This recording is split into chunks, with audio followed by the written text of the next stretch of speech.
अच्छा મને તો देखो बहुत घटना वाला याद है कैमरा से भी थी यहाँ बेचन तो होती है हाँ बिल्कुल देखेगा था अरे ये पाए रहे हैं नहीं जाने तो वो गाने एक कदम दूर कर रामायण लगता आज तो रामायण सामने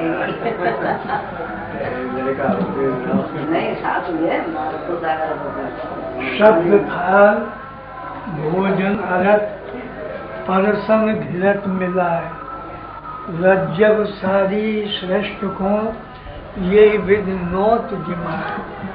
मुसलमानों में रज्जब साहब हुए, उनकी वाणी में आता है कि सब संसार का नौता चूल का, सब का पूरे विश्व का चूल का नौता है।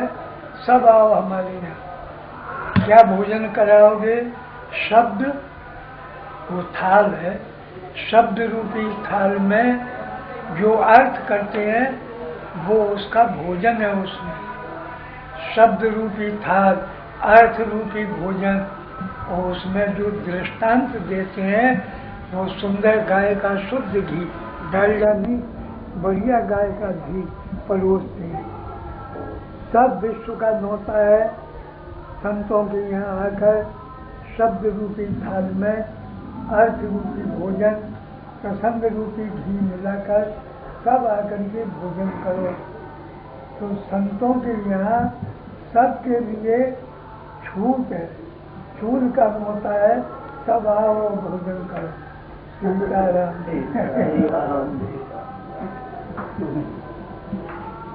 भाई तो मेरा ठाकुर जी को लेना वीडियो वाले भोजन करो। महाराज जी पहले ही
कल पावना अवतार श्री रामचंद्र की मानस में मध्य पूज का श्री गोस्वामी जी ने बताया मानव धर्म का पालन करना चाहिए। गोस्वामी जी ने लिखा कि वर्ण धर्म आश्रम त्यागी श्रुति विरोध रत सब नर नारी। कल काल में वर्ण धर्म आश्रम धर्म नहीं रहेंगे, वेद के विरुद्ध चलेंगे, परंतु मानव धर्म तो जब तक मानव शरीर है रहेगा, आंखों का काम देखना, कानों का सुनना, नाक का सूंघना, त्वचा का रस लेना, बोलना, जिह्वा का रस लेना, त्वचा का स्पर्श, तो ये हाथ पांव, 5 ज्ञानेंद्रिया, 5 कर्मेंद्रिया, मन बुद्धि चित्त अहंकार, चतुष्ट अंतःकरण, ये मानव का धर्म अवश्य रहेगा। परंतु इससे शास्त्र के विरुद्ध चले गए तो वो अधर्म बन जाएगा। अधिक न बने तो परहित सरिस धर्म नहीं भाई, पर पीला सब नहीं अभिमान। दूसरे का हित कर, तुम लाभ चाहते हो, उसी में सिद्धांत है। लाभ को उलट के पढ़ो, भला भला करो, सबका अवश्य लाभ होगा। तो इसके बराबर कोई धर्म नहीं। और पर पीला सब नहीं अभिमानी, दूसरे को पीला पहुंचाओगे, इसके बराबर कोई पाप नहीं। जमीन में एक दाना डालते हैं, सैकड़ों गुना होकर निकलता है। ये चैतन्य आत्माओं में सुख बोधोगे, सैकड़ों गुना सुख पाओगे, और दुख बोधोगे तो दुख पाओगे। श्री गोस्वामी जी ने 2 प्रमाण रामचरितमानस में दिए, चाहे काम का गुलाम हो और चाहे राम का गुलाम हो, परहित करेंगे तो भगवान की गोद में स्थान पाएंगे। तारकासुर दैत्य प्रबल हो गया, देवता रोए, ब्रह्मा जी का शिव जी विवाह करें, कार्तिकेय स्वामी हो तो ये मरेगा। पर शिव जी समाधि में बैठे, सब देवता कामदेव की स्तुति पर करो। स्तुति की प्रगटे विषम बाण जग केतु, कामदेव प्रकट हो गए। सब ने कहा समाधि भंग करो, शिव जी विवाह करें, पुत्र हो तब हमारा दुख मिटेगा। तीनों लोक में हाहाकार हो रहा है।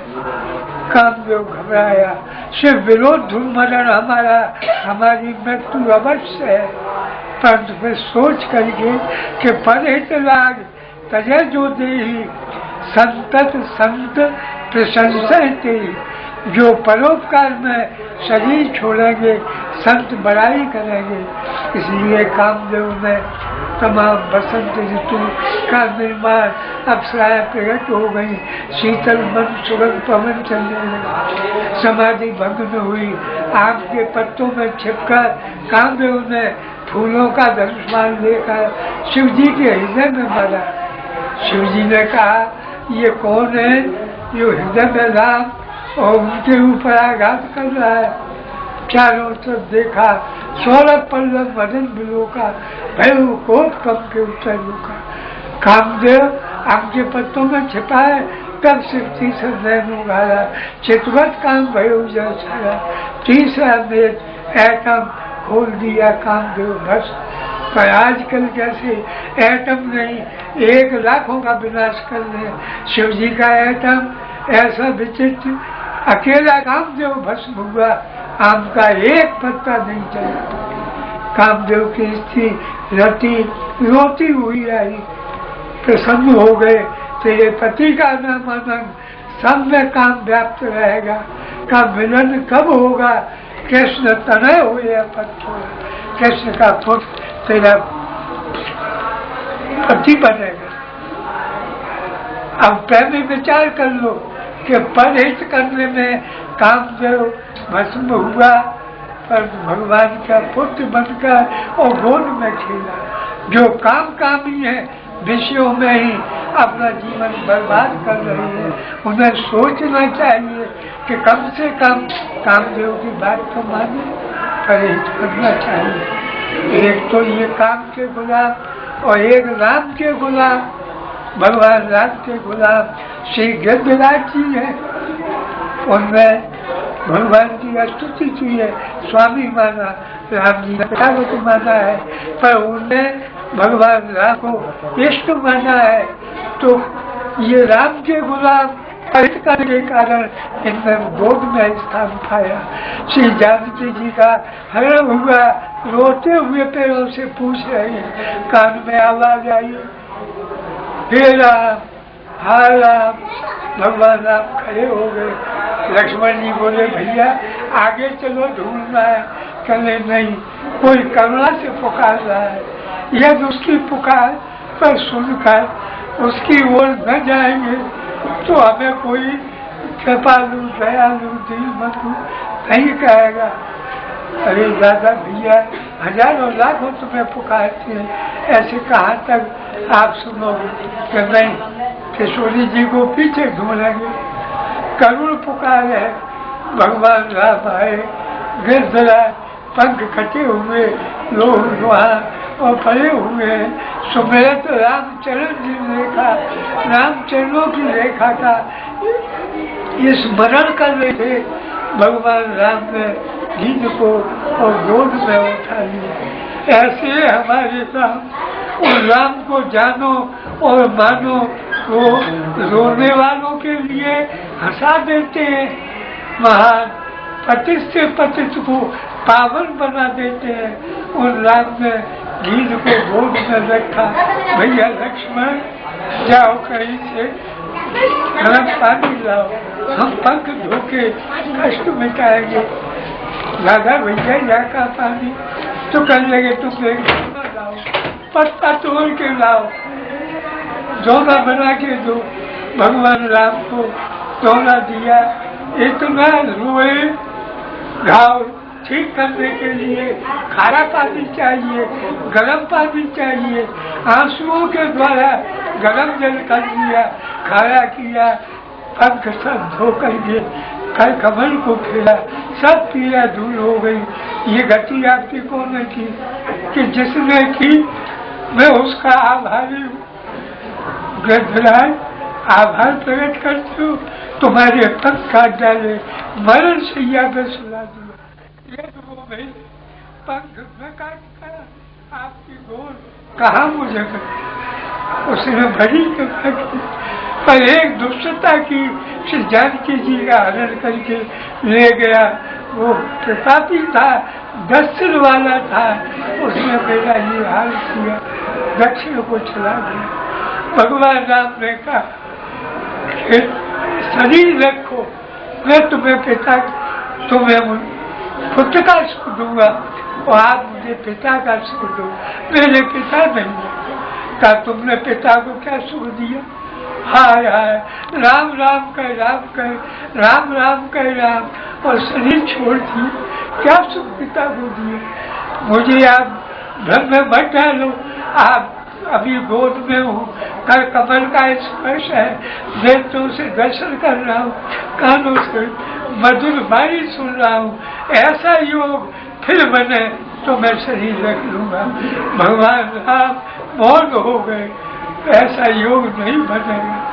पर भगवान राम ने कहा कि परित राग तजे जो देही सब तज संत प्रशंसा। गिरधराज, मेरे नाम की महिमा नहीं है, मेरे रूप के दर्शन की महिमा नहीं है, ये तो तुमने परित किया। जानकी जी को मेरी कहकर और उसकी रक्षा की, उसके लिए प्राण त्याग दिए। जो परित में प्राण त्यागेंगे वो मेरी गोद में स्थित है। तो चाहे काम के गुलाम हो, चाहे राम के गुलाम हो, जो परित करेंगे भगवान की गोद में स्थान पाएंगे। भगवान में आंसू बहाए, इनको गोद में राग दयालु निहारे और नैनन सोचेगा। टूक हो जाते हैं या की बिठा के, जो या की समय कथा को बिठा दे, छोड़ चले तुम्हारे हम ताते ही आज के संग सिधारे। यो कह रहा बने जल रहे, जटायु की धूल जटान सो जाए। उनकी अभिन्न शक्ति, अखिल ब्रह्मांडेश्वरी जगतजननी ऐश्वर्य माधुर्य दुष्टार्थी करुणामयी पराम्बा श्री जानकी जी ने भी आंसू बहाए। जब हनुमान जी लौटे, चूड़ामणि भी कल चलती है, अरे बेटा हनुमान यहाँ आओ, एक बात बताओ। कहू कभी है के भाग जटाई घायल भयो दुष्ट के कर सो तब सो सुन नहीं पाई। वो गिरधराज जटायु कैसा है, घायल हुआ, अब तक समाचार नहीं मिला। अर्थ मिला जात में पुत्री का ढाई तोड़ दस बदन बदन के लीनो मोह छुड़ाई। पर हित साधन बल वेदी पर जिन निज देह चढ़ाई। सूर तास्ती कर न सकी मैं निज कर सो शिव खाई। कहो कप है कई बार जटाई। हनुमान जी कह नहीं सके, दुख समाचार कैसे कहें। माँ कहने लगी हनुमान पिला प्रभु सो कहियो कब समझाई। ऐसो नहीं चलो तुलना में जैसो भयो जटाई। हमारे प्राणनाथ से कहने में समझा करके तीन लोक में ऐसा कोई नहीं हुआ जैसे जटायु हुए। मेरे लिए उन्हें फलों का वरदान दे दिया है। यदि मेरे प्राणनाथ मेरे विषम विरह में अवध का फिरे हैं बोलो भाई तो परिपाय प्राण प्रभु सो कहियो विसर न जाई। मेरे विरह में व्याकुल है, कृष्ण हो गए हैं, नहीं लड़ना चाहे, अयोध्या लौट जाए, मुझे कोई दुख नहीं। मैं अपना समय बिता लूंगी।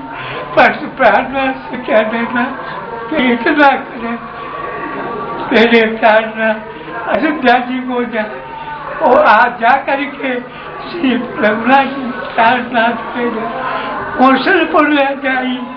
रथ में बैठा कर गणराज को अयोध्या ले जाए। इस शरीर से सेवा नहीं बनी तो प्राणनाथ इनको वहां ले जाकर और प्रभु सेवकाई सेवा करेंगे तो मेरी आत्मा को संतुष्ट होगा। रो रो कर कहा। हनुमान जी बोले कि माँ दीन परम भागी करके तु दरस रूप धर प्रभु को भजो प्राण अनुराग। माता गीत कर परम भागी कर प्रभु दरस। प्रभु का दर्शन किया, प्रभु का रूप पा गए। श्याम देव विशाल भोचारी अस्तुत कर बनवाली। राम रूप प्राप्त हो गया, दर्शन प्रभु का किया और स्तुति करी। बस भगवान राम ने बड़ा भारी उनके लिए रुदन, माता ने रुदन किया जो हनुमान जी ने ये कहा। और पितु की अंत क्रिया करवे को बड़ो पुत्र अधिकारी पिता की नहीं थी। और भरतलाल जी ने पिता की क्रिया की, वृद्धराज की क्रिया की, उनका दशरथ की अतिरोधता किया। सबको लक्ष्मण से कहा जाओ हिरण मार के लाओ, वो मेरे पिता है। उन्होंने सीता को बेटी कहा है मैं कंदमूल लाता हूँ, ऋषियों को भोजन कराऊंगा, हिरणों को मारकर जात वालों को भोजन कराऊंगा। बिना जात वालों के भोजन कराए बिना शुद्धि नहीं होती। लक्ष्मण हिरण मार के लाए। भगवान राम ने कंदमूल से ऋषियों को तुष्ट किया। ये होगी पंकज की जो इतना श्री जानकी जी ने सुना। बस सीता दे सेवा बिनु पाए खग सुरलोक से डाले। सूर गिरी भूसुता धरण पे मनो शक्ति स्वयं मारी। मुझसे बिना सेवा कराए पिताजी स्वर्ग को चले गए, बेहोश होके गिर पड़ी। इन दिनों मानो वज्र मार दिया हो। हनुमान जी हवा करने लगे। माता सावधान हुई और कहा बेटा हनुमान थोड़ी सी बात मेरे प्राणनाथ से क्या डरना। मैं जानती हूँ कि मेरा जीवन व्यतीत होगा, फिर सुख में भी व्यतीत होगा, पर प्रभु से जाकर के इतना कह देना कि प्राणनाथ अयोध्या जाए, रथ लावे और इनको बैठा कर पिता की तरह मान कर और इनकी सेवा कर। मेरा जीवन इनकी सेवा नहीं कर सका। पहले तमाम जीव परोपकार करते, पक्षी ने मेरे लिए किया और मैं मानव होकर के नहीं कर सकी। तो अभिन्न शक्ति जानकी जी ने आंसू बहाए परहित करने वाले, भगवान राम ने आंसू बहाए गोद में स्थान, काम कामी हो चाहे राम का गुलाम हो, दोनों को गोद में स्थान मिलेगा। जो परोपकार करेंगे, पर आज के माना दो तरह के, एक संतरा जैसे दिखाई देते हैं, संतरा जैसे, और एक खरबूजा जैसे। संतरा जैसे अधिक ऊपर बहुत चिकने चुपड़े लाल गुलाल सब कुछ, पर भीतर कुटिलता की फाके निकलेंगी, ऐसे अधिक बढ़ गई है। खरबूजा जैसे ऊपर कई फाके होंगी, बगला हटाओ भीतर एक रात। सब प्राणी मात्र का भला चाहते हैं। खरबूजा जैसे काम नारंगी जैसे बढ़ते जाते हैं। इसलिए मानव जीवन में जहाँ तक बन सके परहित करो और भगवान के नाम का चिंतन करो। पापों से हटके, सीता राम जी से सटके, हनुमान जी के आगे डट के, राम राम रट के, जो चाहोगे पा जाओगे में खटके, और इधर उधर भटके तो पकड़ टूटिया फटके। श्री राम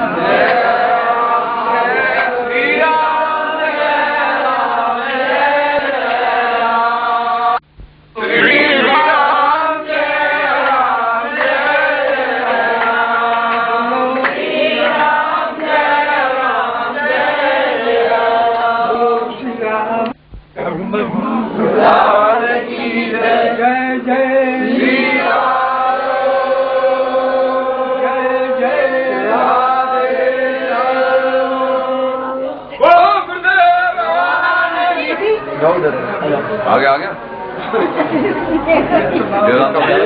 ठीक है। कुत्ता हनुमान जी को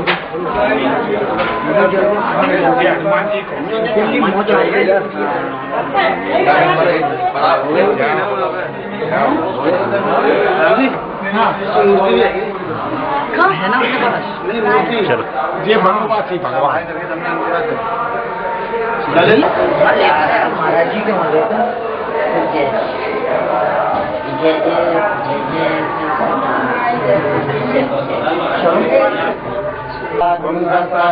दिवसे महि देवहितञ्जदायुः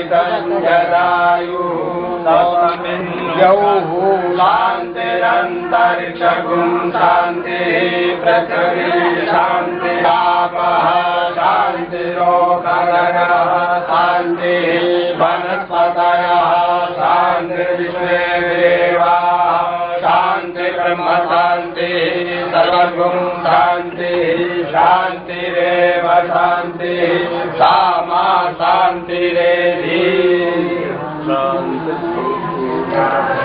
सुग्रीवं गायतुं च प्रणमामि पुनः पुनः सीता